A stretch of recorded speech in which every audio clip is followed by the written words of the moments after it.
શાકભાજીની આડમાં દારૂની હેરાફેરીનો પર્દાફાશ। દીવથી આવતી બોલેરોમાંથી 26 બોટલ વિદેશી દારૂ સહિત 3 લાખના મુદ્દામાલ સાથે બુટલેગરની ધરપકડ કરાઈ।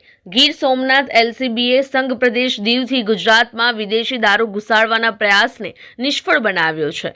પોલીસે બાતમીના આધારે ઉના એચડી શાહ સ્કૂલ નજીક એક Bolero pickup tempo number GJ32T7077 ને રોકી તપાસ કરી હતી।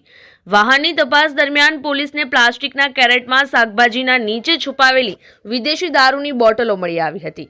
આ કાર્યવાહી દરમિયાન ઉનાના કોડીવાડા વિસ્તારમાં રહેતા અરવિંદ ઉર્ફે બકાલીની ધરપકડ કરવામાં આવી છે।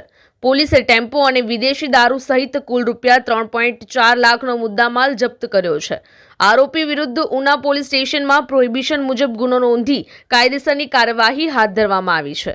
ગીર સોમનાથને જોડતા સંઘ પ્રદેશ દીવમાંથી બુટલેગરો અવનવા કિમિયા અપનાવીને ગુજરાતમાં